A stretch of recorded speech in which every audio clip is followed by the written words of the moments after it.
자, 여러분 인사드리고 시작하도록 하겠습니다. 자, 여러분 안녕하십니까? 자, 여러분 여기 올해 이제 시험 문제 대비해서 지금까지 한 10년 해서 11년 정도 됐죠? 11년 정도 기출 문제가 나왔는데 그 기출 문제를 저랑 같이 한번 쭉 보도록 할게요. 자, 먼저 최근서부터 거꾸로 돌아가면 안 되고 2013년부터 시작해서 쭉 진행을 할 건데, 자, 2013년 문제하고 그 밑에 해설을 전부 다 달아놨으니까 저랑 같이 정리할게요. 자, 먼저 2013년 제1회 행정사 문제 1번을 한번 보시죠. 자, 문제 1번을 보시게 되면 제일 먼저 여러분 보셔야 될 것이 요 놈의 점수입니다. 자, 몇 점짜리죠? 40점짜리죠. 예, 그지 같은 거죠. 예, 자, 왜 40 그지 같으냐? 여러분 이런 식으로 문제를 내는 거는 사실은 제가 이제 말씀을 드릴게요. 2013년도에 처음으로 40점짜리가 나왔습니다. 절대 이렇게 문제를 내면 안 되죠. 그런데 자, 40점짜리가 나왔던 건 뭐냐면 아주 옛날형 문제입니다. 옛날형. 근데 옛날형 문제는 보세요. 40점짜리를 효과에 관해서 논술하시오라고 돼 있어요. 책을 통째로 외워라라는 얘기죠. 책을 통째로 외워라. 그러면 여러분 출제하는 사람은 굉장히 쉽고 답안지 쓰는 사람이 어렵고 채점하는 사람은 의외로 쉬워요. 예, 그렇기 때문에 이런 식으로 문제를 내는 건 아주 과거형 문제인데 우리 1회 문제에서 그렇게 나왔죠. 근데 여러분 이렇게 이제 문제를 내게 되면 우리가 어떤 사안에 대해서 해결할 수 있는 능력이 있을까요? 없을까요? 없습니다. 그냥 통째로 외워서 하기 때문에 사안을 해결할 수가 없어요. 자, 지금 여러분 행정사가 제일 처음에 1회 때부터는 어떤 문제가 있었냐면 이런 생각들을 했어요. 민법을 꼭 해야 돼? 계약법을 꼭 해야 돼? 아니, 우리가 행정사가 행정 업무에 관한, 즉 관청 관련돼서 행정 업무에 관해서 행위를 해야 되는 건데 민법을 이렇게까지 해야 돼? 라는 생각이 많았단 말이에요. 근데 최근에 나와 있는 것들이 개인 간의 권리를, 의무를 확인해 주는 능력이, 자격이 누구한테밖에 없어요. 행정사밖에 없다는 지금 판례가 계속 나오고 있잖아요. 그러다 보니까 계약을 모르면 할 수 있는 영역이 없는 거예요. 그래서 행정기관하고 관련돼 있는 영역, 그것도 개인 간의 관계에서의 권리를 확인해 줄 수 있는 영역.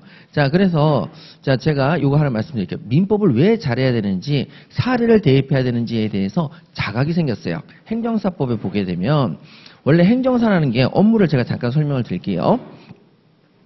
자, 행정사는 사실 굉장히 좀 특이한 영역입니다. 영역이 왜 확정이 많냐면은, 자, 보세요. 어떤 개인이 있어요. 자, 개인이 이렇게 하나 있는데, 개인이, 자, 국가기관인 행정청을 상대로, 자, 요렇게 서로 간에 문제를 해결하려고 해요. 자, 요런 경우가 하나 있을 수 있겠죠. 그 다음에 또 하나 뭐냐면, 개인이 있는데, 개인 간의 문제에 대해서 서로 다툼이 생길 수도 있어요. 개인 간의 문제에 대해서. 그 다음에 개인이 법원을 상대로 뭔가를 해야 되는 경우도 있어요. 법원을 상대로. 자, 이렇게 해서 세 가지 경우가 있습니다. 일반적으로. 그러면 여러분 개인이, 자, 개인과의 관계에서, 자, 가장 중요하게 생각하는 건 분쟁이 생길 수가 있죠. 근데 그 분쟁을 소송으로 진행이 되면, 그때는 그 소송을 누구만이 할 수 있어요? 직접 해도 되죠. 근데 직접 안 하면 누구를 꼭 끼고 해야 돼요? 변호사를 끼고 해야 돼요. 그래서 여기에 대해서는 변호사가 업무를 하는 겁니다. 변호사가 업무를 하는 거예요. 다른 사람들은 못해요. 소송과 관련돼서는 변호사를 할 수 있게 하는데, 그런데 그중에서 소액심판이라고 해서 아주 자그마한 금액은 굳이 직접 변론 안 하고 서면으로 대신할 수가 있어요. 근데 그럼 그 일을 누가 해요? 법무사가 합니다. 법무사가. 근데 또 이렇게 얘기하면 또 법무사 쪽에서 들고 일어날 수도 있겠지만, 사실 팩트를 말씀드리자면 여러분 법무사는 소송 관련된 일을 하는 거예요? 법원 사무 관련된 일을 도와주는 거예요? 사무, 등기나 이런 것들을 도와주는 거예요. 예를 들어서 재건축 조합이나, 자, 만여 세대 정도 되는 저 둔촌주공 이런 것에 대한 등기를 하러 오는데 주민 10,000명이 법원에 와서 등기하겠다고 설치면 이제 거기 나와 있는 이 공무원들은 돌아버려요, 안 돌아버려요? 돌아버리는 거죠. 왜? 저기 저 처음 왔는데 어떻게 등기하죠? 이거부터 시작하니까 난리가 나는 거예요. 그래서 자, 이 법무사는 그런 일들을 대신해주는 임의대리인이죠. 그런데 여러분 그것만 가지고는 먹고 살기가 어려우니까 변호사 업무에 소송 관련된 중에서도 얼마의 범위 내에선 소액 사건에 대해서만큼은 직접 변론하지 말고 서면으로 대신 제출할 수 있는 권한을 플러스 알파로 준 거예요. 사실 징역이라는 게 그런 겁니다. 플러스 알파로. 그러면 여러분 여기 있는 법무사 누구 조우라고 했습니까? 개인적으로 하고 했습니까? 법원적으로 하고 만든 제도입니까? 법원적으로 하고 만든 제도고, 변호사도 마찬가지죠. 변호사도 왜 그러냐면 변호사 업무를 하고 있는 제 선배들이 얘기를 하는데 일단 이혼 관련돼서는 2시간 동안 법적인 분쟁과 상관없이 개인적인 하소연을 들어줘야 된대요. 내가 지를 어떻게 보고 결혼했는데 막 이러면서 시작해가지고 그래서 그 얘기를 변호사가 직접 안 들어가고 사무장이 들어가서 2시간 동안 한 다음에 변호사가 들어간대요. 그럼 여러분 이것도 결론적으로 법관 앞에 가서 개인이 울면서 2시간 동안 내가 지를 어떻게 생각하고 결혼했는데 자 이런 얘기를 들으면 누가 힘들어요? 법관이 힘드니까 이것도 누구를 위하라고? 법원을 위하라고 만든 제도가 변호사입니다. 자, 그러면 여러분 개인하고 행정기관하고 관련되어 있는 그런 역할을 하는 사람들은 누구냐? 여러분 특허 관련돼서 특허를 내려면 누가 해야 돼요? 개인이 해도 되지만 누가 할 수 있어요? 대신 변리사. 변리사가 했을 때 특허청에서 굉장히 편하겠죠. 자, 그 다음에 여러분 여기서 개인이 행정청하고 관련돼 가지고 각종의 행위를 하는데 그럼 그때마다 누가 하느냐? 자, 세금 신고는 누구한테 해요? 국세청. 국세청을 상대로 하죠? 그때 누가 해요? 세무사. 자, 그렇게 해서 각종 청과 관련된 일을 하는 건데 제가 우리 수험생들이 싸움에 휘말리는 걸 진흙탕 싸움에 휘말리는 걸 저는 원하지 않아요. 그래가지고 뭐 그냥 넘어가도록 하고 자, 그런데 여러분 여기서 잘 보세요. 개인 간의 관계에서 서로 중개, 서로 물건을 사고 파는데 중개해주는 역할을 누가 했어요? 중개사. 중개사는 뭐만 하는 거예요?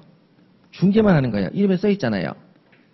자, 개인 간의 관계에서 여러분, 서로를 중개해주는 사람을 뭐라고 그런다고요? 중개사. 근데 여러분, 또 중개사 말고 또 하나 더 있죠. 결혼을 서로 연결해주는 사람이 있죠. 예, 그런 부분도 중개죠, 중개. 자, 그런데 여기서 이제 뭐가 플러스가 되기 시작했냐면, 그러면, 자, 얘네들 사이에서 권리금을 주고받는다는 건 중개예요, 권리금은 권리 확인이에요. 권리 확인이죠. 그 다음에 2년 계약을 체결해 놓고 계약을 갱신할 때 새로 중개를 또 해주는 거예요? 권리만 확인해 주는 거예요? 권리만 확인해 주는 거죠. 자, 이런 것들은 이제 누가 하느냐? 굉장히 특이하게 행정사는 개인과 개인 간의 권리와 의무를 서로 확인해 주는 역할을 해요. 그럼 행정사 말고 이걸 역할을 할 수 있는 사람이 또 누가 있어요? 변호사밖에 없어요.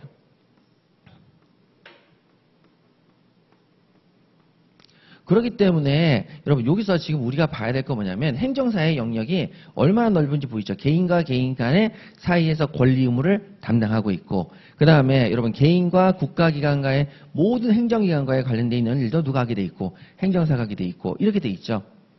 그래서 사실 개인과 개인 간의 관계에서는 행정사가 변호사급이에요 지금. 그리고 또 뭐가 있냐면 제가 여러분들에게 살짝 말씀드리겠는데 여러분 핸드폰 같은 경우에 포렌식으로 하면 원래 그 기존에 있었던 사용했던 카톡 문자나 이런 것들이 다시 복귀되죠. 그럼 복귀가 되면 그때는 그 문자가 제대로 된 포렌식을 거쳐서 이루어졌다라는 것을 권리를 확인해 주는 거고 의무를 확인해 주는 거죠. 내용을 확인해 주는 것도 또 누가 해요? 변호사 아니면 행정사가 해요. 그러니까 지금 행정사가 거의 변호사급으로 가 있어요. 개인 간의 관계, 권리 관계에서는. 상당히 그래서 여러분 지금 뭘 잘해야 되느냐면 여러분들이 이쪽 업무를 잘하시려면 뭘 잘해야 돼요? 행정법을 잘하셔야 되죠. 사실은 아닙니다. 여러분 공무원한테 물어보시면 돼요. 공무원한테 막 물어서 메일 주고받고 전화하고 그러면 이제 다 나와요. 그래서 대부분 보니까 처음 하시는 업무는 이렇게 하시더라고요. 자, 그 다음에 개인 간의 관계는 누구한테 물어봐요? 물어볼 데가 없다니까요. 변호사한테 물어볼 거예요? 지인이면 가능해요. 근데 변호사한테 상담용이라고 물어볼 건 아니잖아요. 예, 그래서 지금 행정사의 영역이 왜 넓으냐? 모든 행정기관하고 다 합니다. 특정한 행정기관이에요? 모든 행정기관이에요? 모든 행정기관. 범위가 엄청 넓죠. 그 다음에 개인과의 개인 간의 관계에서는 여러분 무슨 급으로 지금 격상돼 있어요? 변호사급만큼 자격의 권위가 있어요. 그러다 보니까 제가 아는 분이 포렌식 그거를 하시는데 일단 포렌식은 소프트웨어에 투자를 좀 많이 해야 된대요. 그 자기가 아는 사람한테 샀대요. 그럼 샀어요. 그러면 그걸 포렌식으로 다시 복구를 했죠. 그리고 난 다음에 행정사가 이게 맞다라고 확인을 딱 써주면 그럼 이제 그걸로 끝나는 거예요. 그게 옛날엔 변호사 정도만 할 수 있었는데 지금 행정사까지 할 수 있어서 지금 범위 영역이 확장이 됐다는 거죠. 근데 지금 계속 나오는 게 지금 뭐예요? 권리 의무에 관련된 건데. 근데 제가 여러분들에게 이런 말씀을 드린 적이 있어요. 수업 중에. 우리 권리금을 행정사가 쓰도록 하는 판례가 나왔습니다. 절대 이건 안 바뀝니다. 왜 그러냐면 외국 같은 데 가면 중개해주는 사람은 중개하는 사람 따로 있고 권리 의무를 확인해주는 사람은 따로 있어요. 그래서 따로 와서 보통 쓰게 돼 있기 때문에 세계적인 추세에 따라서 독점은 못하게 돼 있다. 그렇게 돼 있는 거죠. 자, 그러면 여러분 여기서 이제 계약을 잘 하셔야 되니까 이런 이제 이 사안을 인지를 못했을 때에는 2013년도에는 그냥 옛날식으로 40점을 냈는데 자, 여러분들에게 이런 사안에 대해서 이제 출제위원들이 2014년부터 깨닫기 시작합니다. 그래서 어떻게 시험 문제를 냈냐면 자, 뒤쪽으로 넘겨보세요. 뒤쪽으로 쭉 넘겨보시면 여러분 8페이지 보십니다. 8페이지 보시게 되면 2014년도 행정사 문제가 나오는데 자, 문제 1번 해가지고 공통적인 질문이 40점이 나오고 물음 1 20점. 자, 그 다음에 여러분 10페이지를 보세요. 물음이 20점 해서 공통적인 사안에 대해서 자, 기존에 이렇게 40점짜리로 기존에 이렇게 40점짜리로 냈던 그 문제를 자, 이제는 어떻게 내느냐? 사례형으로 20점씩을 냅니다. 자, 사례형으로 20점씩을 냈죠. 여러분, 자, 거기 문제를 보시게 되면 단문으로 써 있어요? 사례형으로 나와 있어요? 사례형으로 나와 있죠? 사례형으로 나와 있습니다. 자, 왜 사례형으로 나왔는지 알겠죠? 자, 너희들이 이것을 해결할 수 있는 능력을 이제 갖춰야 된다. 라고 해서 사례형으로 나오기 시작했습니다. 그래서 계속적으로 사례형으로 나와요. 그러다가 여기 나와 있는 1문 40점만 사례형으로 나오고 나머지는 전부 다 단문형으로 나오다가 지금 최근에는 전부 다 사례형으로 또는 한 문제만 단문형으로 이렇게 나오고 있는 거죠. 그래서 여러분들에게 지금 제가 말씀드리고 하자는 것은 뭐냐면 지금 이 문제 때문에 권리 확인의 문제 때문에 여러분 중개사의 권리금 확인이나 이런 것들을 확인해야 될 거 아닙니까? 그런데 여러분 중개사들의 그 권리 확인을 하려면은 그 등기부를 떼봐야 되는데 등기라고 하는 것에 대해서는 저당권이나 근저당권 이런 것도 들어가 있어요, 안 들어가 있어요? 들어가 있죠. 그래서 물권을 모르는 행정사가 무슨 의미가 있지? 라는 지금 얘기가 나오고 있어요. 시험 범위가 물권까지 확장될 우려가 있다. 예, 그렇기 때문에 빨리 합격을 해야 된다. 그렇죠? 자, 그래서 빨리 합격을 하자. 자, 그럼 저랑 같이 이제 문제를 저랑 같이 보시면서 한번 해볼게요. 자, 그럼 40점짜리 문제는 여러분 가치가 있다 없다? 요즘엔 없어요. 예, 공부하실 필요는 없는데. 자, 그러면 우리가 문제를 풀 때 어떤 문제가 있는지 논점을 잡는 연습 한번 해보도록 하겠습니다. 자, 문제 1번 보시죠. 자, 갑은 자신이 소유하는 X부동산을 을에게 팝니다. 자, 그러면 여러분 이런 사안이 생기면은 갑이 자신이 소유하는 X부동산을 을에게 팔았습니다. 제가 장담하건대 거의 동사는 잘 안 나옵니다. X부동산을 팔 거예요. 자, 그러면 여러분 여기서 파는 사람이 누굽니까? 갑이죠. 그 다음에 사는 사람이 누굽니까? 을이죠. 그러면 자, 여러분 그림을 그리시는 게 가장 좋은데요. 어떻게 그림을 그리시냐면 이렇게 그림을 좀 그려주세요. 죄송합니다. 이게 조금. 자, 갑이라는 사람을 매도인을 왼쪽에 그리시고 그 다음에 을을 우측에 하시면은 완쪽은 별도는 말이 없어도 매도인. 자, 우측은 별도의 말이 없어도 뭐라고요? 매수인. 이렇게 스스로 약속을 하시고요.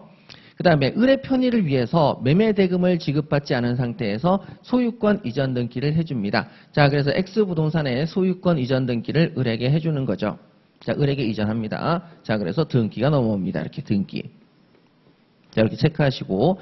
자, 그럼에도 불구하고 을이 약속한 날짜에 매매 대금을 지급하지 않습니다. 자, 을이 매매 대금을 지급하지 않자 갑은 수차례에 걸쳐서 상당한 기간을 정해서 을에게 대금 지급을 촉구하고 그 다음에 여전히 을은 갑에게 대금을 지급하지 않고 있다. 자, 을은 갑에게 대금을 지급하지 않고 있다. 그래서 갑이 뭐라고 했냐면 야, 나 이 계약을 해제하겠다라고 통지를 합니다. 그 효과에 관해서 논술하세요 라고 되어 있는데 자, 여러분 우리가 답안지를 쓰실 때에는 요 뒤에를 잘 읽으셔야 되죠. 뭐만 쓰라고요? 효과. 자, 뭐만 쓰라고요? 효과.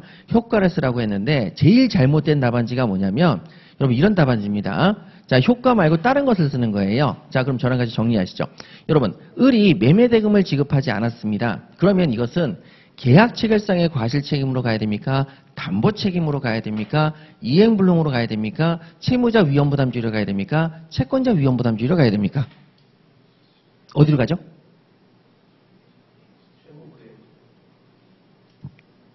자, 다시 갈게요. 자, 제 질문이 좀 잘못된 것 같아서. 자, 이런 경우에는 채권자, 계약 체결성의 과실 책임으로 갑니까? 안 그러면 매도인의 담보 책임으로 갑니까? 안 그러면 채무자 위험부담주의로 갑니까? 채권자 위험부담주의로 갑니까? 그 다음에 이행불능, 이행지체에 따른 해제로 갑니까? 이행불능, 이행지체에 따른 해제죠. 자, 그러면 일단 첫 번째, 여기 나온 이 뒷부분을 빼고, 자, 어떻게 논점을 잡지를 못합니다. 첫 번째는 논점을 못 잡습니다. 논점을 잡는 역할을 첫 번째 하셔야 되고요. 논점을 잡은 다음에는 그 다음에 그 논점에 대해서 답안지를 작성하실 때 유의하셔야 될 부분이 있습니다. 자, 논점 잡아볼게요. 여러분, 계약 체결상의 과실 책임은 계약이 체결되기 전에 불능입니까? 계약 체결 후에 불능입니까? 계약 체결 전에 불능이죠. 예, 그러니까 여러분 여기 보시죠. 계약 체결 전에 뭐 잘못된 게 있었습니까? 없었습니까? 없었죠. 근데 계약 체결 전의 경우에는 여러분 전부 불능으로 간다고 그랬습니까? 일부 불능으로 간다고 그랬습니까? 라고 되는 거죠. 계약 체결 전에 불능일 경우에는 전부 불능이냐 일부 불능이냐 보시는 거예요.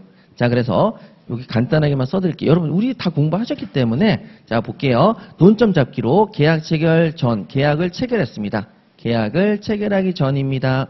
자, 전일 때에는 그때는 나누는 구분 기준이 뭐였죠? 전부냐 일부냐, 전부냐 일부냐. 그래서 전부냐, 전부 불능이냐, 계약 체결 전부터 전부 불능이냐, 계약 체결 전부터 일부 불능이냐 이렇게 나눈다 그랬죠.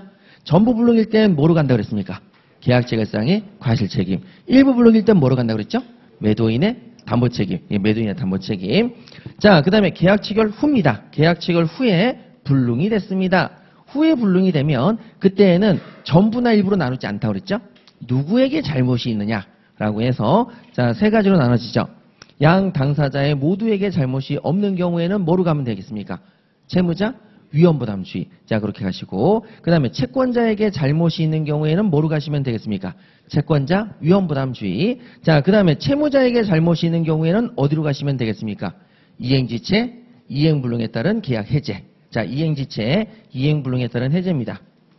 여러분 처음 들으시는 분들은 괜찮아요. 자, 나중에 제가 다 설명을 다 드릴 거니까. 자, 해제로 들어갑니다. 자, 그러면 여러분, 자, 여기서 이제 논점을 딱 잡았으니까 그 논점에 대해서 한번 해볼게요. 자, 먼저 보시죠. 갑이 자신이 소유하는 X부동산을 을에게 팔았습니다. 자, 을의 편의를 위해서 매매대금을 받지 않고 자, 부동산 소유권 등기를 넘겨줬는데 자, 계약이 체결됐습니까? 안 됐습니까? 체결됐죠. 자, 여기 팔면서 자, 여기 부분에 팔면서 이미 계약은 체결됐습니다. 자, 그러면 계약 체결 전에 잘못이 있는 게 아니라 계약 체결 후의 잘못으로 가야 되는 거죠. 예, 그래서 자, 계약 체결상의 과실 책임 논점으로 쓰시면 안 됩니다. 매도인의 담보 책임 논점으로 쓰시면 안 됩니다. 자, 그럼 다음으로 자, 그다음에 X 부동산 소유권 등기를 을에게 넘겨줬는데 을이 매매 대금을 지급하지 않자 갑은 수차례에 걸쳐서 상당한 기간을 정해서 을에게 대금 지급을 촉구했습니다. 자, 을이 매매 대금을 지급하지 않았는데 자, 당사자 모두에게 잘못이 없는 겁니까? 채권자에게 잘못이 있는 겁니까? 채무자에게 잘못이 있는 겁니까? 채무자에게 잘못이 있는 거죠. 왜? 을이 매매 대금을 안 줬잖아요. 근데 무슨 천재지변이 일어난 것도 아니고 그 다음에 채권자의 잘못도 아니고 누구의 잘못이다? 채무자. 그런데 여기서 두 번째로 잘못되는 게 뭐냐면 여기서 이거를 잘못 씁니다. 왜 그러냐면 자, 여기서 갑과 을인데 누가 채무자예요? 누가 채무자예요? 자, 여러분 갑과 을 사이에서 제가 여러분 채무자로 답을 못하는 거 너무 당연합니다. 매매 계약일 때 매매 계약은 물건이 포인트입니까? 대금이 포인트입니까? 물건이 포인트죠. 자, 물건을 중심으로 했을 때 매매라고 한다면 그때 누가 채무자죠? 매도인이 뭐예요? 채무자죠. 갑이 채무자죠. 물건을 넘겨줘야 될 사람이 뭐가 되는 거예요? 채무자. 물건을 받기로 한 사람은 뭐가 되는 거예요? 채권자. 그런데 여러분들에게 제가 늘상 주의하라는 게 하나 있었죠. 매매가 아니라 매매 대금 이렇게 딱 나오는 순간에 채무자가 이제 을입니까? 갑입니까? 매매 대금은 누가 줘야 돼요? 을이 줘야 되죠. 그럼 이제 누가 채무자예요? 을이 채무자예요. 계속 바뀐다고 그랬잖아요. 매매라는 말만 나오면 매매일 때에는 당연히 누가 채무자다. 물건을 중심으로 보니까 물건을 넘겨줄 사람이 채무자가 되는 거고 매매 대금이다 그러면 이제 대금을 말하는 거니까 이제 그때는 누가 채무자가 되는 거예요? 을이 채무자가 되는 거죠. 그런데 여러분 지금 여기는 물건을 얘기한 거예요? 매매 대금을 얘기한 거예요? 매매 대금이잖아요. 그러면 누가 채무자예요? 을이 채무자죠. 자, 누가 채무자라고요? 을이 채무자죠. 을이 채무자죠. 자, 을이 채무자니까 그때는 논점 계약 체결 후 논점 중에서 당사자의 잘못이 없다, 채권자의 잘못이다, 채무자의 잘못이다. 어디에 들어간다는 거죠? 채무자의 잘못이 되는 거죠. 그죠? 요걸 이제 잡으셔야 됩니다. 자, 요걸 잡으셔야 되는데, 자, 그러면 여러분 여기서 매매대금이 엄청 중요한 거예요. 매매대금이. 자, 매매대금이 엄청 중요한 것이다 라고 말씀드리고요. 자, 그럼 여러분 다시 우리 8페이지도 한번 가볼게요. 8페이지. 자, 8페이지 한번 가보세요. 이게 차근차근 해드려야 되는데 지금 논점을 좀 잡아야 되니까. 자, 한번 보시죠. 갑은 자신의 토지 위에 5층짜리 상가 건물을 신축하기 위해서 을과 공사기간 1년, 공사대금 35라는 도급계약을 체결합니다. 자, 그러면 여러분 저랑 같이 여기도 한번 볼게요. 자, 도급계약이죠? 자, 그러면 위에 나와 있는 내용하고 조금 비교해 보십니다. 자, 갑은 상가 건물을 신축하기 위해서 도급계약을 체결했습니다. 자, 그러면 갑이 도급계약에 일을 부탁한 뭐가 되는 거죠? 도급인. 자, 그 다음에 우측에 을은 그 일을 맡은 누가 되는 거죠? 수급인. 이렇게 된다고 그랬죠? 자, 수급인입니다. 그러면 이때 도급계약일 경우에는, 자, 도급입니다. 도급계약일 경우에는 누가 채무자입니까? 누가 채무자일까요? 이 일을 완성해줘야 될 사람은 누굽니까? 을이죠. 그래서 여기도 헷갈리면 안 된다고 그랬죠. 얘가 수급인이 채무자가 되고요. 그 다음에 도급인이 채권자가 됩니다. 그래서 제가 여러분들 수업 중에 이런 말씀을 드렸죠. 자, 여기 나와 있는 얘를 뭐라고 부르죠? 매도인이라고 부릅니다. 얘를 매수인이라고 부르죠. 그래서 여러분들에게 엄청 헷갈릴 거다. 왜 헷갈리느냐? 여기를 잘 보셔라. 자, 여기 딱 보니까 뭐라고 되어 있습니까? 매수. 수가 지금까지 뭐였어요? 채권자였네, 매매계약일 때. 그 다음에 매도인의 도니까 얘는 매매계약에서 채무자였네. 이런 생각을 계속 가지고 있다가 도급계약으로 짠 들어오는 순간에 자, 수가 붙었는데 채권자가 됐어요? 채무자가 됐어요? 채무자. 거꾸로 가니까 이게 되게 헷갈릴 거다라고 말씀을 드렸었죠. 이렇게 됩니다. 자, 도급이 됐는데 얘는 뭐가 된 거예요? 권리자가 된 거죠. 자, 그럼 다시 보세요. 매매의 성질은 가지고 있던 물건을 파는 거죠. 그러니까 누가 물건을 넘겨줘야 돼요? 갑. 그런데 도급계약은 가지고 있는 물건입니까? 제작을 해야 됩니까? 제작을 누가 합니까? 을이 하는 거죠. 의뢰를 받은 을이 하니까 을이 물건을 넘겨주니까 얘가 뭐가 된다? 채무자. 채무자가 되는 거죠. 됐죠? 그래서 여러분 절대 헷갈리시면 안 돼요. 시험 문제에서 이게 은근히 여러분들을 괴롭힐 겁니다. 자, 그런데 여러분 거기 물음이를 보세요. 자, 물음이를 보시게 되면 자, 건축에 필요한 재료의 전부를 제공한 을이 완공기한 내에 약정한 내용대로 상가 건물을 완공했는데 인도 기일 전에 강진으로 인해서 상가가 붕괴됩니다. 자, 그럼 가시죠. 여러분 이게 계약 체결 전부터 문제였습니까? 계약 체결 전에는 아무런 문제가 없었습니까? 아무런 문제가 없었죠. 그 다음에 계약이 체결되고 난 다음에 공사가 완공되고 났는데 완공되고 난 다음에 이제 채무자의 잘못으로 이것이 무너졌습니까? 채권자의 잘못입니까? 당사자 모두의 잘못이 없습니까? 당사자 모두의 잘못이 없죠. 그럼 우리는 뭐로 가야 된다? 채무자 위험부담주의 이렇게 가는 거죠. 채무자 위험부담주의. 예, 그런 식으로 계속 접근하시는 겁니다. 자, 되셨고요. 자, 그 다음에 여기 뒤쪽으로 조금만 넘겨보시게 되면 자, 준비를 해왔는데 이게 제 복사지를 제가 오늘 아침에 받아가지고 죄송합니다. 이게 버벅거리는 모습 보여드리면 안 되는데 자, 여러분 우리 24페이지 한번 가보십니다. 24페이지. 자, 2016년 4회 행정사죠. 자, 보시겠습니다. 자, 문제 1번 한번 보세요. 문제 1번. 자, 여기서 이제 요걸 또 보여드리는 이유가 뭐냐면, 자, 물건인지 뭔지를 보기 위한 거죠. 2016년 9월 1일, 갑은 별장으로 사용하는 X 건물에 대해서 을과 매매 계약을 체결했다. 자, 그러면 그림이 요거죠. 갑이 매도인이고 을이 뭐예요? 매수인. 자, 되셨습니다. 그리고 그 계약에 따라 을은 계약 당일에 계약금을 지급했고, 잔금 지급과 동시에 서류에 필요한 서류를 교부해 주기로 했습니다. 자, 그 다음에 여러분 뒤로 넘겨보시죠. 자, 26페이지로 넘어가십니다. 물음입니다. 자, 문제 1의 물음입니다.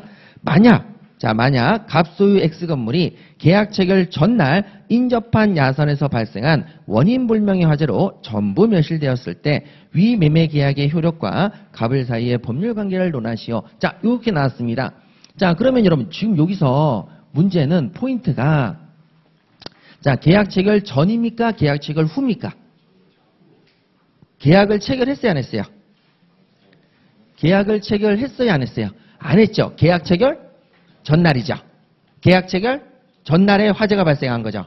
자, 28페이지 보시면 26페이지 보시면 맨 위에 자, 계약 체결 전날입니다.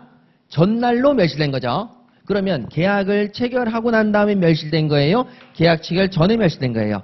전이죠. 자, 전일 때에는 뭐로 나눈다고 그랬어요? 전부, 일부. 근데 전부 멸실됐다고 써있어요, 안 써있어요? 써있죠. 그럼 뭐로 가야 된다? 계약 체결상의 과실책임. 이렇게 가신다니까요. 자, 요렇게 좀 보시니까 진도별로 나갈 때랑은 좀 느낌이 다르죠. 예, 그럼 다시 한번 볼게요. 여러분, 이거 머릿속에 진짜 제가 넣어두셔야 된다고 그랬죠. 자, 여기 다시 한번 보십니다. 계약 체결 전에 전부가 멸실된다. 그러면 이제 뭘로 해결한다? 계약 체결상의 과실책임. 계약 체결 전에 일부가 멸실된다. 그럼 이건 뭐로 해결한다? 매도인의 담보책임. 계약 체결 후에 양 당사자, 갑과 을의 잘못이 없이 강진, 산불, 제3자의 때문에 뭔가 부서지거나 무너지거나 붕괴됐다. 그럼 뭐로 해야 된다? 채무자 위험부담주의. 자, 계약 체결 후에 채권자의 잘못으로 잘못됐다. 그럼 뭐로 가야 된다? 채권자 위험부담주의. 그 다음에 채무자의 잘못으로 이루어져서 뭔가 불능이 됐다. 그럴 때에는 이행지체, 이행불능에 따른 뭐라고요? 해제. 이렇게 가시는 거죠. 자, 그러면 여러분 여기서 이제 보셔야 될 것이 자, 그러면 여기서 이제 이렇게 딱 보시는데 여러분 하나 더 추가로 꼭 기억하자고 했죠. 자, 죄송합니다만은 여기다 쓸게요. 여러분 전부의 계약 체결 전에 전부 문제가 생겼을 때 멸실됐을 때에는 계약 체결상의 과실 책임으로 간다고 했는데 계약 체결 전부터 타인 물건이 있을 수 있어요, 없어요? 계약 체결 전부터 남의 물건을 팔 수 있어요, 없어요? 있다고 그랬잖아요. 우리 주변에서 흔히 일어난다고 그랬잖아요. 그럼 계약 체결 전에 남의 물건을 판다. 그러면 이것은 자, 원래는 불능이 아닙니다. 원래는 불능이 아니라고요. 불능은 너도 못하고 나도 못하는 게 불능이에요. 사회 통념상 불능입니다.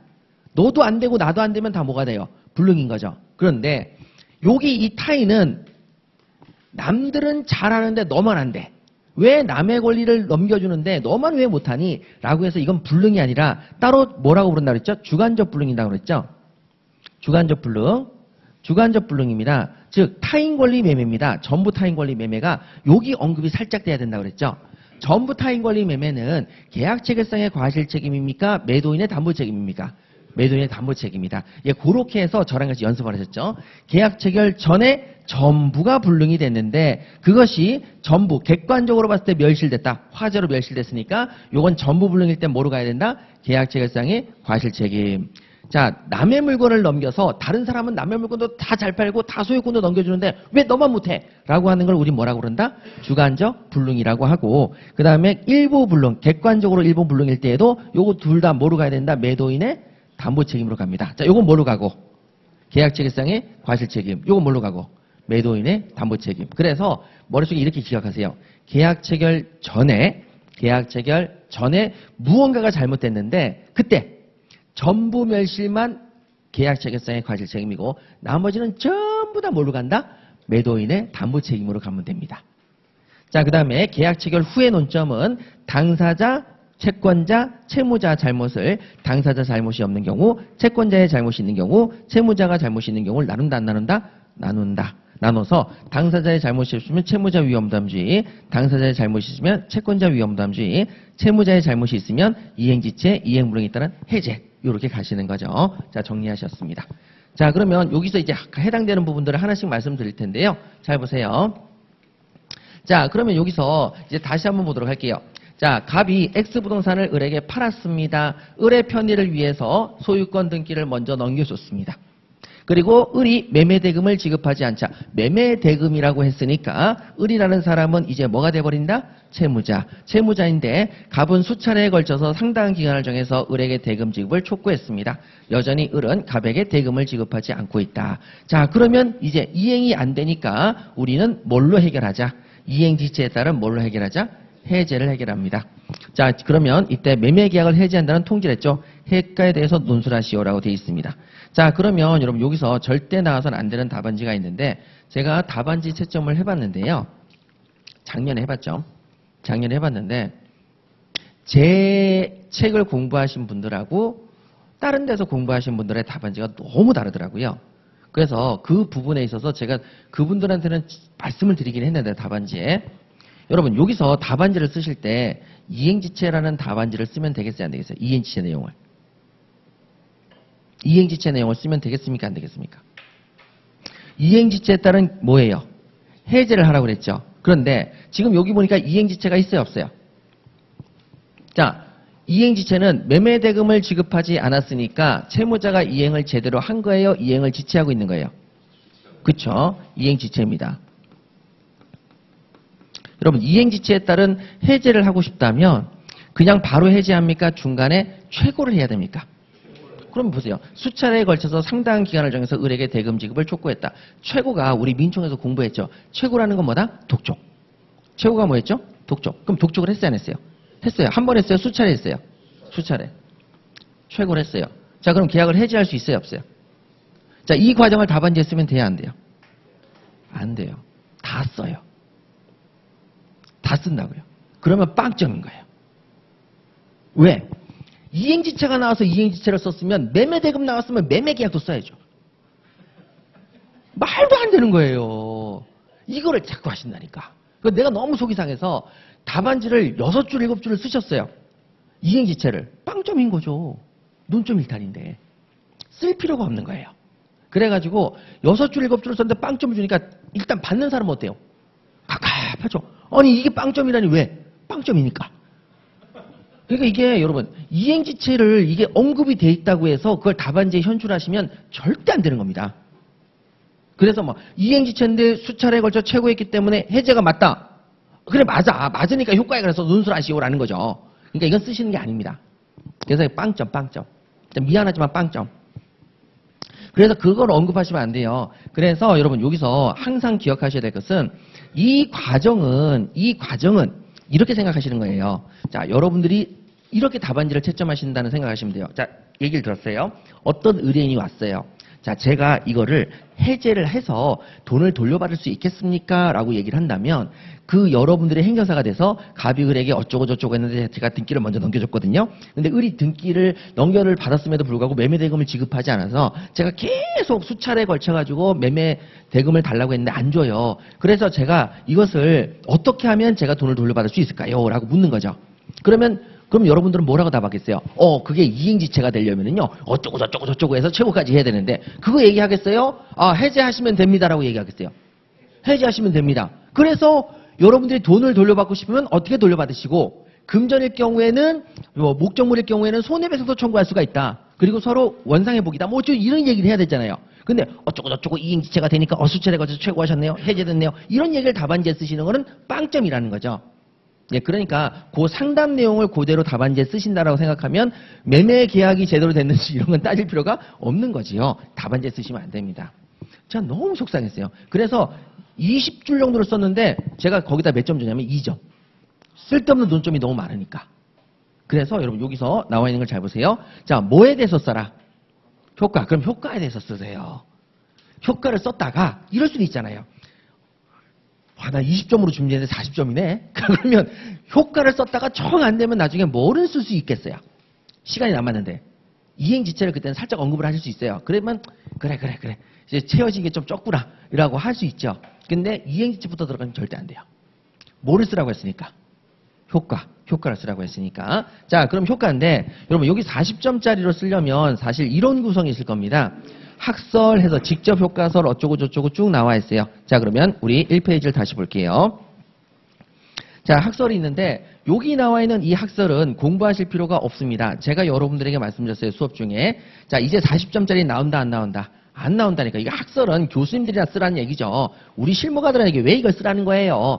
결론만 알면 되지. 실무가들은 교수님 견해 짱 우리 이거 따를게요 이렇게만 끝나는 거지 쓸 필요가 없는 겁니다. 그래서 이건 공부하실 필요가 하나도 없어요. 하나도 없기 때문에 여러분 자 우리 2페이지로 한번 가보실게요. 자 2페이지. 자 2페이지 가시게 되면 자 그러면 그 효과에 대한 결과가 나옵니다. 결과. 자 결과가 나오는데 요게 효과설 물권적 효과설에 따르는 결과죠. 자 여기 결과입니다. 결과. 자, 여기서부터 답안지를 쓰시는 거예요. 그래서 지금 이게 20점짜리로 시험에 나올 것이다 했는데 작년에 나왔죠. 자, 여기 부분을 쓰는 게 뭐예요? 우리의 포인트입니다. 여기 부분 답안지를 쓰시는 거고. 자, 그러면 이제 학설은 왜 있는지만 제가 잠깐 설명을 드릴게요. 자, 학설은 왜 있는지만 설명을 드리겠습니다. 자, 우리가 공부했던 내용 중에서 이런 내용이 있죠. 계약의 해제와 해지는 계약의 효력이 일정한 일단 유효인 유동적 유효일 때 생긴다고 그랬습니까? 확정적 유효일 때 생긴다고 그랬습니까? 확정적 유효일 때 생긴다. 확정적 유효일 때 생긴다고 그랬죠. 확정적 유효일 때 계약의 해제와 해지가 생깁니다. 자, 그래서 여러분 이렇게 말씀드렸죠. 계약이 확정적으로 유효하면 뭐하고 뭐가 발생한다? 채무자와 채권자가 발생한다. 자, 계약이 확정적으로 유효니까 돈을 갚아야 될 물건을 줘야 될 채무자, 그 다음에 그것을 받아야 될 채권자가 발생하죠. 근데 채무자가 채무를 제대로 이행 안 한다. 그러면 뭐에 빠진다? 채무 불이행에 빠진다. 이행지체 이행불능에 빠지는 거죠. 채무 불이행에 빠지고 채무 불이행에 빠지니까 자 채권자는 손해배상을 청구할 수도 있는데 손배를 청구할 수 있는데 채권자 입장에서는 야 도대체 너랑 계약 못 해먹겠다라고 해서 계약을 뭐 할 수도 있다. 해제할 수도 있죠. 자, 그래서 이 모든 것들은 전부 다 계약이 뭐일 때 생긴다? 확정적 유효다. 확정적 유효인데 제가 여러분들하고 1차 때 공부할 때 확정적 무효를 공부한 적이 있습니다. 확정적 무효. 확정적 무효는 자, 어디 갔었죠? 무효행위의 추인이 있었죠. 무효행위 추인. 자, 무효행위를 추인한다라고 했을 때 자, 무효행위 추인은 원칙적으로 추인에도 효력이 생겨요, 안 생겨요? 안 생겨요. 왜? 뭐니까? 확정이 됐으니까 더 이상 움직이지 않죠? 그런데 당사자 모두 그래 확정적 무효라는 걸 알면서 추인하게 되면 소급했습니까? 새로운 법률행위로 본다 그랬습니까? 새로운 법률행위로 본다. 자 그래서 저랑 같이 구문을 다 공부하셨죠. 이게 1차 때 공부하는 게 진짜 핵심입니다. 새로운 법률행위로 본다. 제가 이거를 왜 아냐면은 어제 게시판에 또 글이 하나 올라왔는데 질문이 올라왔는데 제가 깜빡 잊었어요. 1차 면제자가 계세요. 요즘에 1차 면제자가 2차 시험만 들어오시는 경우도 꽤 많더라고요. 근데 1차 면제자는 1차로 공부 안 했으니까 기본적인 개념이 하나도 안 잡혀서 모르겠다는 거예요. 그래서 내가 그런 경우도 있구나 라고 해서 제가 이제 어느 강의를 들으셔라. 우리 1차에서 기본 강의의 OT, 인문특강을 들으시면 지금의 이 오해가 다 풀리실 거다라고 해서 말씀을 드렸는데 자, 인문특강이 무료로 열려있으니까 그걸 들으시라고 했어요. 자, 그러면 거기에서 이제 그런 안타까운 부분이 있는데 1차가 정말 공부의 생명이에요. 1차 때 제대로 해야 2차가 거저먹는 거거든요. 자, 확정적 무효는 무효니까 확정이 됐으니까 아무리 추인해도 효력이 생긴다 안 생긴다? 안 생겨요. 하지만 새로운 법률행위로 본다. 그래서 여기서 문제가 소급한다고 그랬어요? 장래효라고 그랬어요? 예, 장래효죠. 왜? 앞으로 새롭게 법률행위를 보는 거니까. 그런데 자, 그럼 여기도 보세요. 확정적 유효입니다. 확정적 유효니까 이것도 여러분 효력이 해제를 하면 앞으로 효력이 안 생기겠어요? 소급해서 효력이 안 생기겠어요? 이 얘기예요. 확정이잖아요. 확정이 됐기 때문에 이거 움직여요, 안 움직여요? 안 움직여요. 그러면 이거는 언제부터 무효가 돼야 되겠어요? 해제한 시점서부터 무효가 돼야 된다는 견해가 있어요. 자, 확정이니까 해제 시점서부터 무효다. 장래효다. 장래적으로 무효가 된다. 똑같지 않냐? 이렇게 보는 견해가 있어요. 또 하나는 뭐냐? 자, 해제를 했던 시점이 아니라 소급한다. 계약시로 소급해서 여기 쓸게요. 계약시로 소급해서 자, 계약 시점으로 소급해서 무효가 된다. 소급효가 돼서 무효가 된다. 이런 견해가 있어요. 자, 그러면 여러분 당연히 우리가 일관되게 공부를 해야 되니까 확정적 무효는 확정이니까 소급하지 않고 새로운 법률행위로 봤죠. 그러면 해제를 할 때에도 확정적 유효니까 지금 유효는 확정이 됐으니까 앞으로 뭐가 되는 게 맞다. 무효가 되는 게 맞다라고 하는 요 부분의 견해가 하나 있을 수가 있고, 그 다음에 여기는 뭐냐고 하냐면, 야, 조문을 봐라. 뭐라고 돼 있냐? 해제와 해지가 있잖아, 이 자식아. 해제와 해지가 서로 구분을 해야 돼, 안 해야 돼요? 해야 되죠. 요거는 해지는 지금 장래적으로 그친다는 뜻이고, 해제는 기존의 것을 뭐 한다? 소급해서 제거한다는 뜻 아니냐. 조문에서 이렇게 나누고 있는데 어떻게 장래오냐. 해지 때문에 소급표로 봐야 된다라는 견해가 있습니다. 그래서 여러분 제가 이걸 말씀드리는 것은 요거를 쓰는 게 원래 40점짜리에서 20점에 해당하는 문제인데 여기를 쓸 필요가 없습니다. 그럼 우린 결론만 기억하면 되겠죠. 그러면 자, 해제와 해지 조문이 나누고 있으니까 장래어가 맞겠습니까? 소급표가 맞겠습니까? 소급표. 그래서 여러분 답안지에 쓸 때 제일 중요한 것은 해제의 소급표를 쓰는 겁니다. 해제에 뭐를 쓴다고요?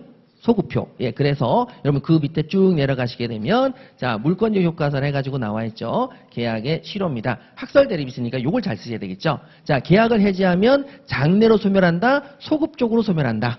소급적으로 소멸한다. 자, 그러면 해제를 하면 기존의 계약은 소급한다. 해지가 아니라 뭐라고 써야 돼요? 해제. 그러니까 기존 계약이 소급해서 효력을 잃는다. 이렇게 되는 거죠.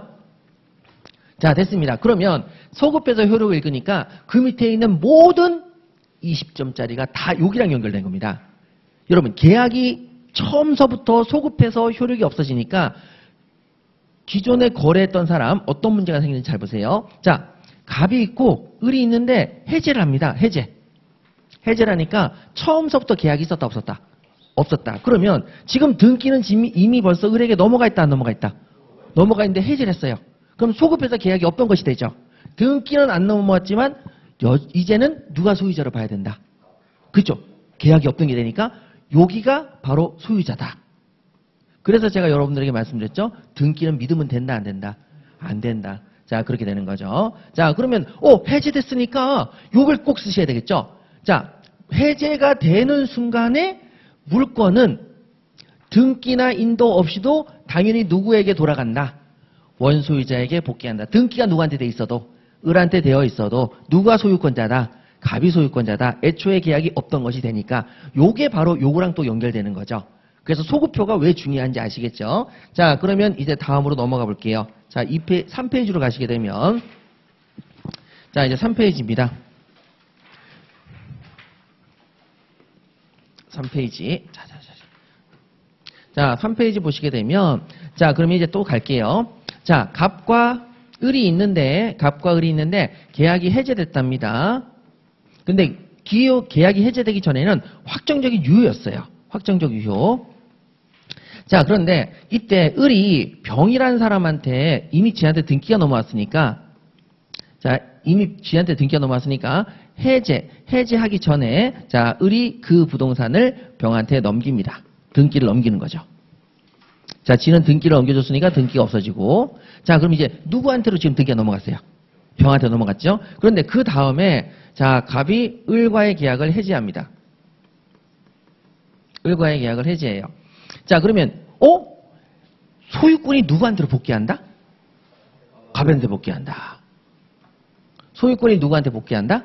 갑한테 복귀합니다. 그러면 이때 소유권자를 보호해야 되겠습니까? 병을 보호해야 되겠습니까? 병을 보호합니다. 왜? 소급 때문에 또 이 문제가 생기는 거죠. 그래서 제3자 보호도 문제가 된다 안 된다? 되는 거죠. 제3자 보호도 문제가 되는 거죠. 그런데 자, 민총에서 우리가 또 공부했죠. 민총이 정말 중요하다니까요. 진짜 민총에서 제대로 공부 안 하면 큰일 난다니까요. 자, 여기서 무효가 됐을 때 얘가 보호를 받으려면 자, 얘는 선의의 제3자면 보호를 받는다는 규정이 있었죠. 선의의 제3자. 자, 그때 조문을 보면 자, 새로운 이해관계만 맺으면 됩니다. 자, 뭐만 맺으면 된다고요? 새로운 이해관계만 맺으면 선의의 제3자로 보호를 받는다는 규정이 있죠. 그런데 여러분 여기서는요. 그러면 선의의 제3자인데 이해관계만 맺으면 선의의 제3자가 되니까 채권을 양수해도 새롭게 이해관계를 맺는다 그래서 양수 동그라미 치고 제3자가 된다. 이렇게 했고 자, 그 다음에 물권의 경우에는 등기를 하면 제3자가 됐죠. 등기하면 뭐가 된다? 제3자가 된다라고 했죠. 그런데 여러분 여기서는요.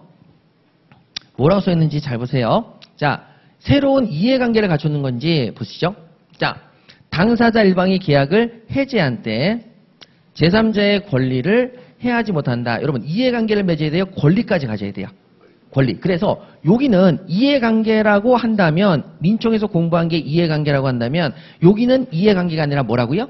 권리까지 취득해야 되니까, 자, 뭐라고 얘기했냐면 채권의 경우에는 자, 어떻게 해야 되느냐? 채권을 했을 때 어떤 경우에 제3자로 보호를 받느냐라는 거죠. 여러분, 자, 어떤 경우에 받는다고 그랬죠?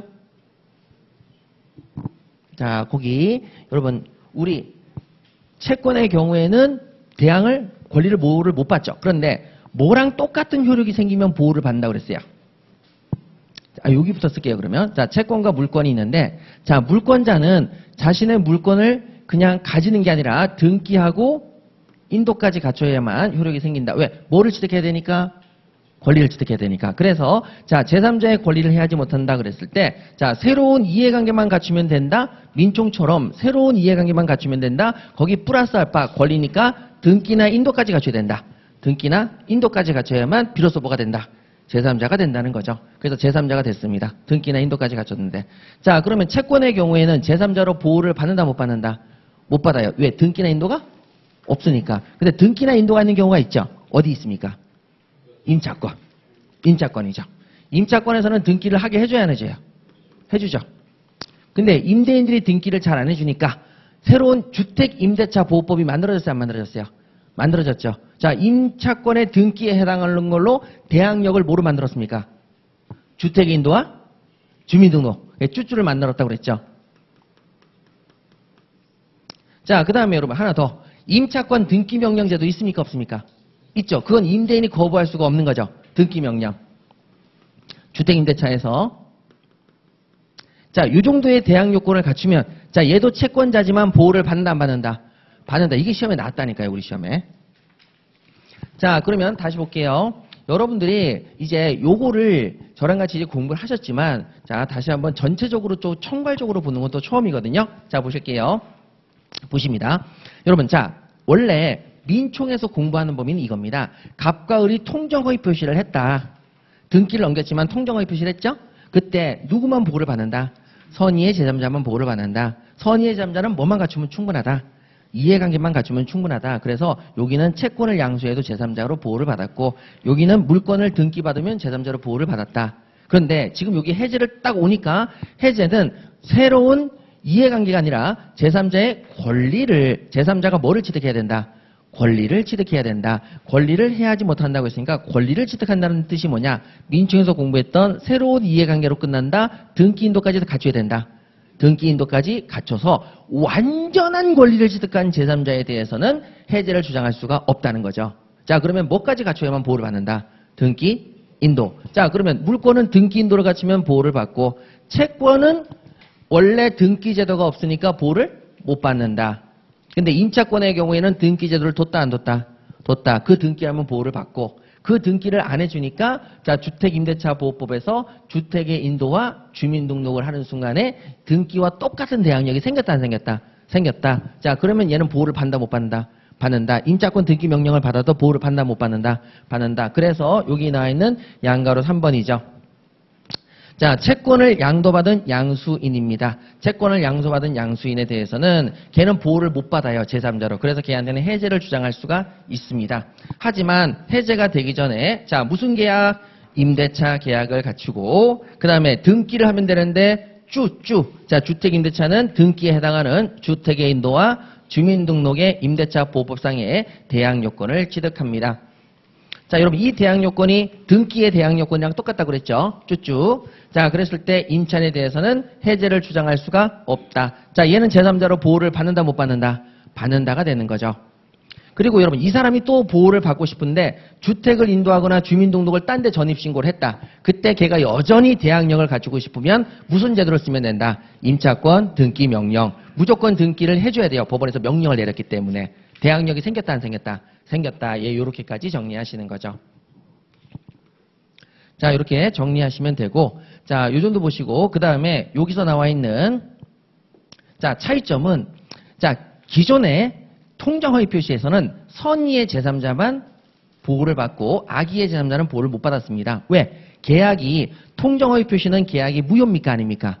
무효죠. 자, 그러면 계약이 무효인데 그 무효를 모르고 계약한 녀석은 보호를 받을 필요가 있지만 무효인 걸 알고 계약을 체결한다면 보호가 받을 가치가 없어요. 그런데 여기는 왜 선의도 들어가고 악의도 들어갑니까? 라고 했을 때 제가 이런 말씀을 드렸죠. 지금 이 계약은 뭐다? 확정적? 어머. 자, 확정적 유효다.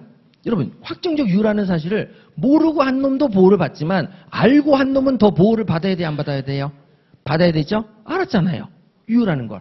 유효니까 난 해야지. 이렇게 된 거니까. 그래서 선의 악의에 관계없이 자, 해지를 주장할 수가 없습니다. 자, 그러면 여기서 답안지에 쓸 때 이제 이거 설명이니까 답안지 쓸 때 이런 것까지 쓸 필요는 없잖아요. 자, 그러면 우리 첫 번째 기억하십시다. 이 모든 답안지를 써야 되는 이유는 계약이 장래를 향해서 실효된다, 소급해서 실효된다. 소급이다. 그게 제일 중요하다. 그래서 등기가 안 넘어와도 소유권자가 소유권을 회복한다, 못한다? 회복한다. 자, 등기가 안 넘어와도 해지하는 순간 소유권은 넘어온다, 안 넘어온다? 원래대로 돌아온다. 자, 돌아왔다 보니까 제3자를 이제 제3자가 등기가 왜 너한테 아니고 제3자한테 가 있지? 라고 되는 경우가 있죠. 그러면 그 제3자를 보호할 필요성이 생겼다, 안 생겼다?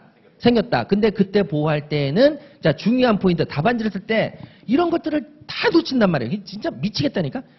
답안지를 이렇게 썼는데요. 점수를 줄 게 없어요. 왜? 다 중요한 건 빼버렸으니까. 그럼 말을 예를 보세요. 당사자 일방이 계약을 해지한 때 자, 해야지 못합니다. 제3자 해야지 못합니다. 그러면 제3자를 해야지 못합니다. 이 점수를 줘야 될까요? 안 줘야 될까요? 뭐를 해야만 안 됩니까? 권리요. 그 권리라는 단어가 엄청 중요하다고 지금 얘기를 하는 거예요. 권리를 빼먹으면 빵점인 거예요. 제3자를 해야지 못합니다. 어쩌려고? 칼로 찌르려고? 이렇게 되는 거잖아요. 그래서 권리라는 단어를 꼭 쓰셔야 돼요. 그러면 권리라는 것은 자, 우리가 민총에서 공부했던 새로운 이해관계만 맺으면 됩니까? 등기나 인도까지 갖춰야 됩니까? 등기나 인도까지. 이런 것들을 빼먹는다니까요. 그래서 해제가 되기 전에 뭐 이런 것도 안 써요. 법률관계로 새로운 이해관계를 갖춘 사람을 뭐 제3자에 대해서는 선의악의에 관계없이 해지를 주장할 수 있다. 그러면 또 뭐가 빠졌어요? 등기인도가 빠졌잖아요. 제가 이걸 왜 얘기하냐면 이 단어가 얼마나 핵심적인 단어냐. 그걸 알아야만 되니까. 자, 그 다음에 등기인도 등의 완전한 권리를 취득해야 된다. 여러분, 자, 여기 있는 권리가 결론적으로 이런 걸 다 갖췄으니까 무슨 권리가 됐다? 완전한 권리를 취득해야 된다는 얘기예요.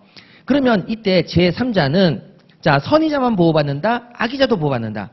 악의자도 보호받는다. 왜? 확정적 유효를 알았잖아요. 그래서 선의, 악의에 관계없이 해제를 주장할 수 없다. 자, 보호를 받으니까 걔한테는 해제를 주장할 수가 없어요. 그럼 우리가 민총에서 공부했죠. 반사적 이익으로 무효를 주장할 수 없다. 해제를 주장할 수 없으니까 결론적으로 걔가 뭘 취득한다? 권리를 취득한다. 이렇게 민총에서 공부했던 내용인 거죠.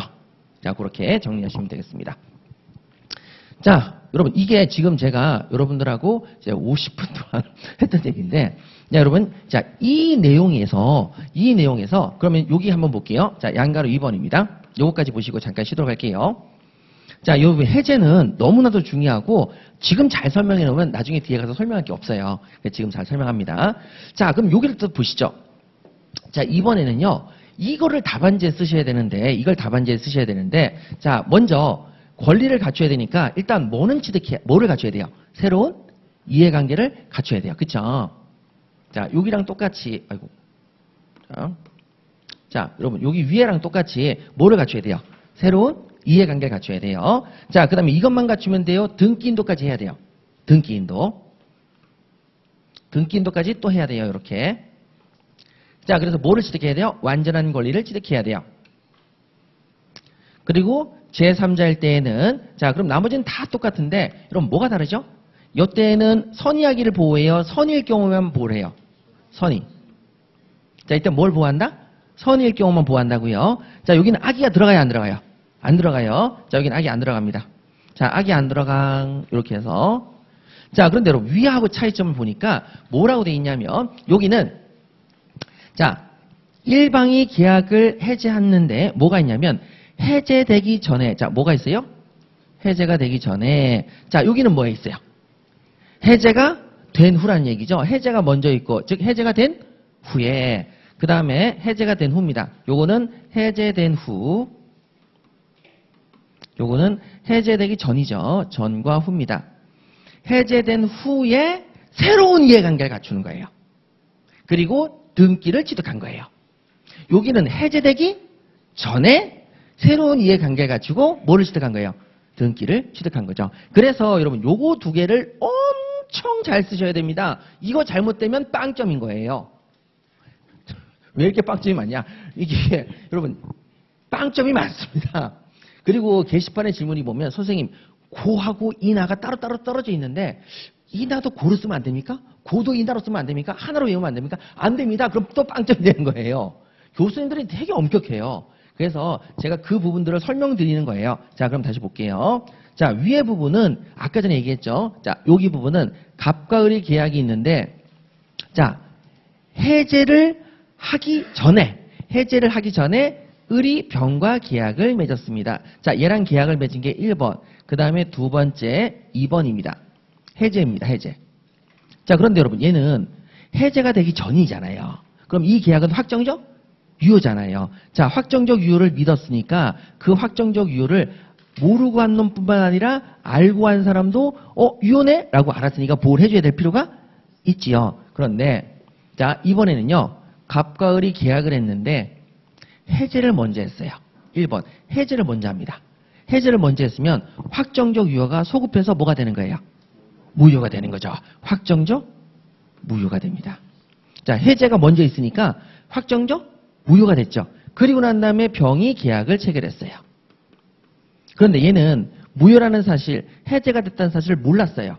그럼 얘는 보호할 가치가 있어요. 그런데 알았어요. 얘는 보호할 가치가 없어요. 그래서 여기는 뭐가 빠지는 거예요? 아기가 빠지는 거예요. 아기가.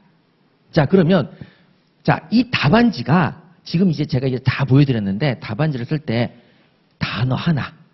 이게 생명입니다. 생명.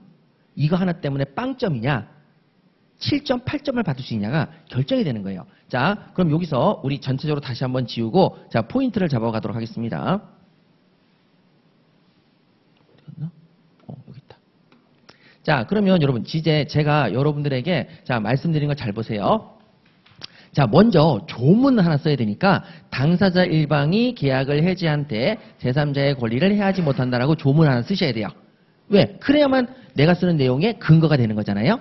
그러면 근거인데 여기서는요. 권리를 보호해야 되기 때문에 답안지를 쓰실 때 여러분 제가 항상 주의 깊게 보시는 게 자, 똑같은 내용을 댈 수 있으면 써요. 단어 하나로만 차이를 두는 거죠. 그래야만 여러분들이 암기가 편하니까 일단 권리를 취득한 사람을 보호해야 되기 때문에 일단 뭐를 써야 돼요? 새로운 이해관계를 갖추고 뭐도 갖춰야 된다. 등기 인도 등을 완전한 권리를 취득해라. 요걸 꼭 쓰셔야 돼요? 안 써야 돼요? 써야 돼요. 자, 여기도 마찬가지로 권리를 취득해야 되니까 새로운 이해관계를 갖추고 그 다음에 등기 인도 등으로 완전한 권리를 취득 이렇게 해서 똑같이 쓰시는 거예요. 이거 맞추는 게 여러분 쉬운 일이 아닙니다. 아이고 너무 크다. 자, 그래서 그런데 여러분 일부러 맞춘 거예요. 그렇게 해서 검증 다 받았어요. 교수님들한테. 얼마나 꼼꼼히 보신지 모르겠어요. 근데 괜찮다. 된다. 그래서 1번. 자, 그 다음에 여기도 1번 똑같이 쓰시고요. 여기도 2번. 여기도 2번 똑같이 쓰세요.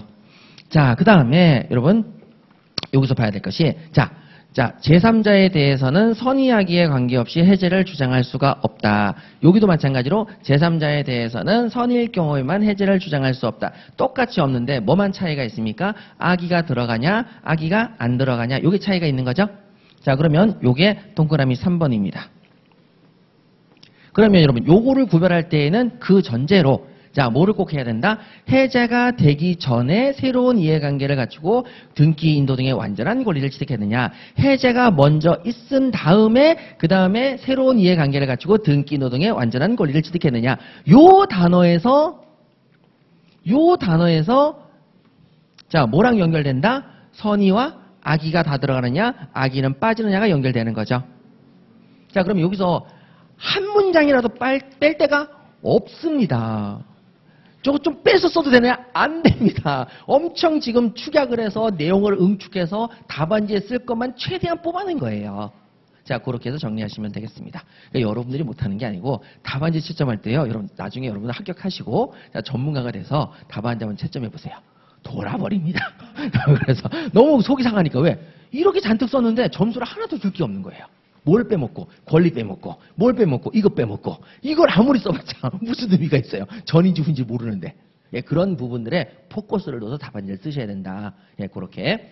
자, 그러면 여러분, 이 대항력이 등기에 관련되어 있는 대항, 자, 등기 인도 등에 관련되어 있는 대항력이니까 여기도 한번 보세요.